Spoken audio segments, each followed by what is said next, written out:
नमस्कार और स्वागत है। ये वो मंच है जहां हम अंतर्राष्ट्रीय राजनीति, रणनीति और समसामयिक घटनाओं को आसान भाषा में समझने की कोशिश करते हैं।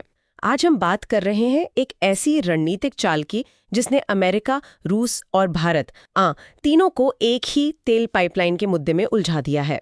जी बिल्कुल, मामला काफी दिलचस्प मोड़ ले रहा है। हाँ, एक तरफ अमेरिका भारत को लगातार कह रहा है या संकेत दे रहा है कि रूसी तेल खरीदना बंद करे। और अब रूस ने पलटवार किया है, धमकी दी है कि वो कैस्पियन पाइपलाइन कंसोर्शियम मतलब सीपीसी उसे बंद कर देगा।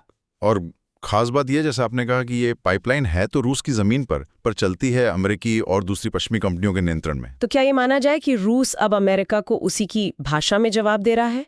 क्या भारत को इससे कुछ राहत मिल सकती है? और सबसे बड़ा सवाल, क्या दुनिया भर के तेल बाजार में उथल पुथल मचने वाली है? ये सारे सवाल बहुत अहम है। चलिए आज इसी पर गहराई से बात करते हैं। लेकिन आगे बढ़ने से पहले एक जरूरी बात, ये चर्चा सार्वजनिक रूप से उपलब्ध समाचार स्रोतों, सरकारी वेबसाइटों और सोशल मीडिया पर आधारित जानकारी और शोध पर आधारित है। हमारा उद्देश्य केवल जानकारी देना है, किसी तरह की नफरत, पक्षपात या टकराव को बढ़ावा देना बिल्कुल नहीं है। जी तो शुरुआत करते हैं अमेरिका के दबाव से। खबरें आ रही थीं कि अमेरिकी प्रशासन भारत को संकेत दे रहा था कि भाई अगर रूस से तेल और रक्षा उपकरण खरीदना जारी रखा तो कुछ पाबंदियां लग सकती हैं। हाँ, ये बात चल रही थी।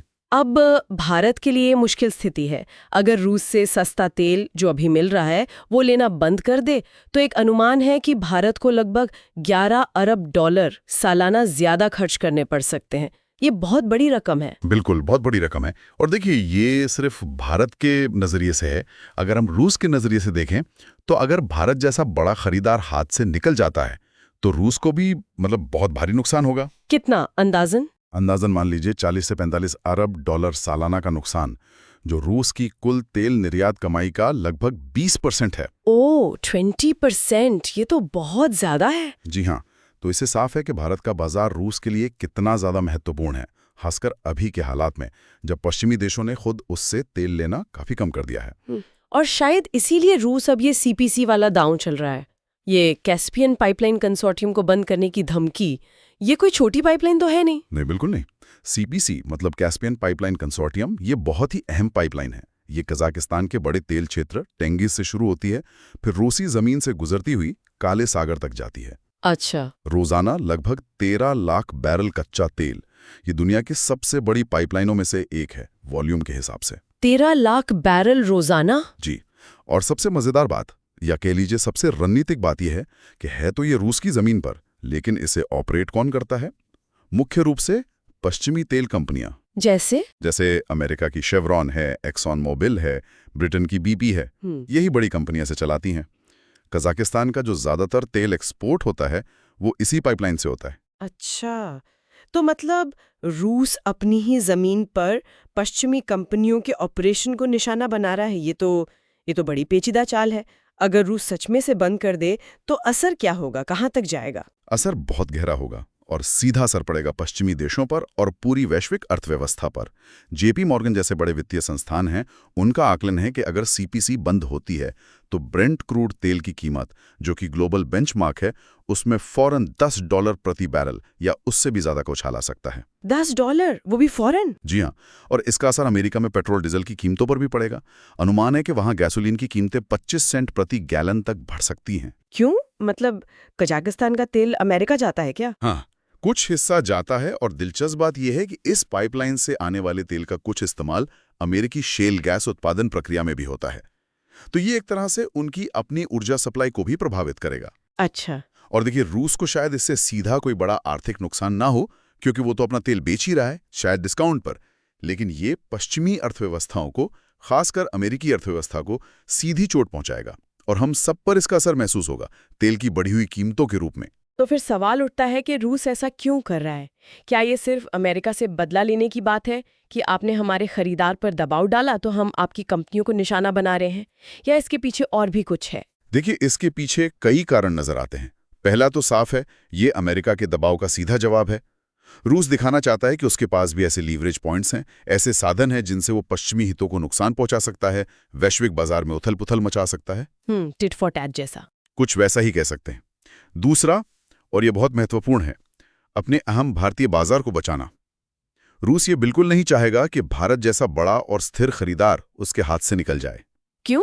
मतलब चीन भी तो खरीद रहा है। चीन खरीद रहा है, लेकिन अगर भारत भी हट गया तो रूस को शायद चीन या इंडोनेशिया, मलेशिया जैसे देशों को और भी ज्यादा डिस्काउंट पर तेल बेचना पड़ेगा।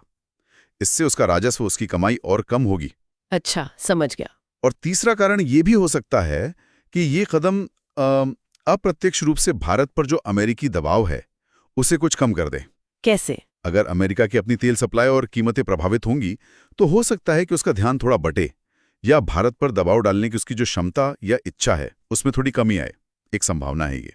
तो कुल मिलाकर अगर हम देखें तो तेल और पाइपलाइनें अब खुलकर मतलब भू राजनीति के हथियार बन चुकी हैं। शतरंज की बिसात पर मोहरों की तरह इस्तेमाल हो रही हैं। बिल्कुल। रूस ने अपनी ही जमीन पर पश्चिमी कंपनियों के कंट्रोल वाली एक अहम पाइपलाइन को निशाना बनाकर एक ऐसा दांव चलाया है जो सीधा अमेरिका और पश्चिम को आर्थिक चोट पहुंचा सकता है। हाँ, और ये पूरी स्थिति ये भी दिखाती है कि आज के समय में हमारी जो वैश्विक ऊर्जा सप्लाई चेन्स हैं वो कितनी नाजुक हैं, कितनी इंटरकनेक्टेड हैं, और कैसे देशों के बीच की जो आर्थिक निर्भरता है उसी को एक हथियार की तरह इस्तेमाल किया जा सकता है। सही बात है। यहाँ मसला सिर्फ तेल के बहने का नहीं है, बल्कि उस बहाव को कौन कंट्रोल करता है, कौन सी कंपनियां कंट्रोल करती हैं, उनके हित क्या हैं, ये सब भी जुड़ जाता है। जी बिल्कुल। कॉर्पोरेट हित और राष्ट्रीय हित सब आपस में गुथे हुए हैं। ये कॉर्पोरेट हित और देशों की अपनी रणनीतियां, ये सब कैसे एक दूसरे से इतनी गहराई से जुड़ी हुई हैं और इसका असर पूरी दुनिया महसूस करती है। इस पॉडकास्ट को अंत तक सुनने के लिए आपका दिल से धन्यवाद। हमें उम्मीद है कि ये चर्चा आपको सोचने पर मजबूर करेगी और आपको वैश्विक राजनीति के इस अहम मोड़ को समझने में मदद मिली होगी। अगर आपको ये विश्लेषण उपयोगी और जानकारीपूर्ण लगा हो तो इसे लाइक करें, शेयर करें और हमारे चैनल देसी विमर्श को सब्सक्राइब करना न भूलें। हम ऐसे ही और भी जियोपॉलिटिकल और समसामयिक मुद्दों को आपके लिए सरल भाषा में लाते रहेंगे। आप हमारे पिछले विश्लेषण भी देख सकते हैं, जैसे भारत अमेरिका रक्षा संबंधों पर, रूस चीन समीकरण पर या ब्रेंट क्रूड के उतार चढ़ाव के कारणों पर। और याद रखिए, जब विमर्श तथ्यों और समझ पर आधारित हो तभी सोच आगे बढ़ती है।